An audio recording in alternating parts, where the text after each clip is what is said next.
Olá, meus queridos amigos, gravando aqui o nosso nono encontro do nosso pequeno curso de Filosofia do Direito em parceria com o site Encontros Acadêmicos. Hoje a gente vai falar da posição da sociologia jurídica na filosofia do direito.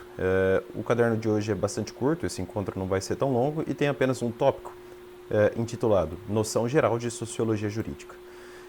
Henrique Garbellini Carnio alçou Francisco Cavalcante Pontes de Miranda como dono de pensamento predecessor da sociologia jurídica da sociologia jurídica no Brasil, eu ia falar do Brasil, mas no Brasil, e até da própria sociologia geral, que talvez seja exagerado, mas essa é a lição do Henrique Garbellini Carnio. E ele sustenta que o Pontes de Miranda afirmava que a primeira, ou seja, a sociologia jurídica, não passava de um processo de especialização da sociologia geral. Não é de causar tanta surpresa assim essa colocação do Carnio, porque o acervo bibliográfico extradogmático, digamos assim, do Pontes de Miranda é realmente bastante largo. Eu citaria aqui a Sabedoria da Inteligência, de 1923, Introdução à Política Científica, de 1924, Anarquismo, Comunismo e Socialismo, de 1933, Garra, Mão e Dedo, de 1953 também, ou melhor, de 1953, Anarquismo, Comunismo e Socialismo é de 1933, né? E tem uma obra em francês, Poemas e Canções, de 1969, dentre outras. Realmente Pontes de Miranda escreveu muita coisa, é claro que o destaque acaba ficando nas dogmáticas. Pode-se afirmar que a sociologia propriamente dita surgiu com Auguste Comte, o que partiu da observação de que, embora Desculpa, pessoal, corrigi no caderno. O Comte partiu da observação de que, embora os fatos sociais sejam múltiplos os aspectos da realidade social, há a possibilidade de estudar o fato social em si mesmo. O economista, por exemplo, estuda o fato econômico, o jurista estuda o fato jurídico, o psicólogo estuda o ato psíquico e assim por diante. Seria possível, segundo os defensores da sociologia, alçar um degrau acima disso tudo, um substrato geral que embasasse todas as expressões particulares. Mas isso não é novidade modernosa, digamos assim. Já em Marco Túlio Cícero, podemos encontrar algo similar noticiado em alguns manuais jurídicos. No discurso Pro Archia, consta do parágrafo 2º o seguinte: eu vou pegar direto a tradução para o inglês, né, do latim para o inglês, de C. D. Young, é assim que escreve, W-O-N-G-E, o nome do tradutor. E ele escreveu o seguinte: In truth, all the arts which concern the civilizing and humanizing of men have some link which binds them together and are, as it were, connected by some relationship to one another. De maneira que todas as artes que cuidam dos processos humanos apresentam um vínculo comum, ligadas entre si por degraus, ou melhor, por graus de parentesco. A sociologia seria esse vínculo em comum das particularidades da vida social. Numa tradução fria aqui e improvisada de momento, o trecho que eu li em inglês seria o seguinte: na verdade, todas as artes acabam convergindo para a civilização e para a humanização do homem. E tem elas um nexo entre si, um nexo cego, digamos, entre si, que acaba deixando elas ajuntadas, amontoadas ou conectadas, e são conectadas pelo relacionamento que uma tem com a outra. É claro que numa tradução rápida e fria fica muito ruim, mas a ideia é justamente essa. Deixa eu só corrigir um errinho aqui do caderno, pronto.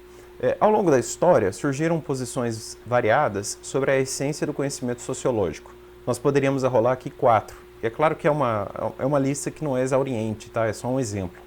A corrente formalista seria a primeira, e ela reduz a sociologia ao estudo de formas constantes ou típicas de associação. Eu citaria aqui o Georg Simmel e também o Leopold von Wies.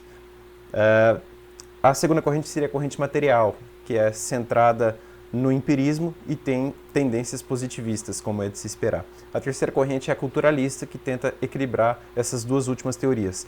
E há hoje, principalmente hoje, o que prevalece hoje, sobretudo, é a teoria ou corrente dos sistemas de Luhmann, responsável por uma elaboração teórica extremada, sofisticada, na qual direito e sociedade são concebidos como sistemas comunicacionais e na qual a sociedade é definida como o sistema que abarca toda a comunicação. É o que escreveu Orlando Vilas Boas Filho. Na verdade, esse rol aí, como eu já avisei, é exemplificativo, é simplório, a coisa vai além, tá? O que importa mesmo, no nosso pequeno curso de Filosofia do Direito, é relacionar a sociologia jurídica com a filosofia do direito. É fundamental anotar que foi precisamente isso que gerou a assim chamada Escola do Direito Livre, ou Teoria do Direito Livre, segundo a qual o juiz teria liberdade diante dos textos de lei. Nela, a lei não ocupa o primeiro plano, sendo que a interpretação passa a girar em torno da figura do juiz, cabendo a ele julgar segundo os ditames da própria consciência. O desenvolvimento do direito chega a reclamar sua interpretação praeter legem e contra legem. Cabe ao juiz legislar sempre que julgar inadequada a lei à espécie. Se a ordem legal é injusta por destoar das aspirações de justiça, o juiz atua corrigindo o direito deficiente e aplicando a norma concreta e justa, como escreveu Antônio Carlos de Campos Pedroso. Eusébio de Queiroz Lima, numa obra magnífica sobre sociologia jurídica, escreveu o seguinte: método da livre indagação, que, explicando a escola do direito livre.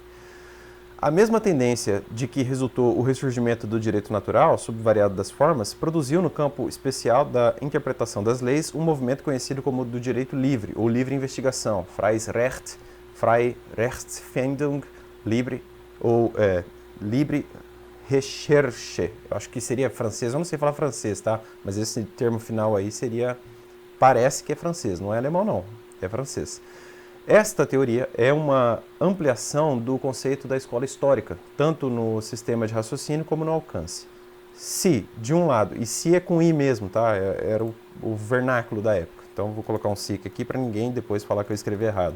Se, de um lado, já não procura encontrar a base do direito na consciência do povo, no gênio da raça, e sim no princípio universal do direito posto, por outro lado, leva a independência do intérprete em face do texto muito mais longe do que a velha doutrina de Tzavny.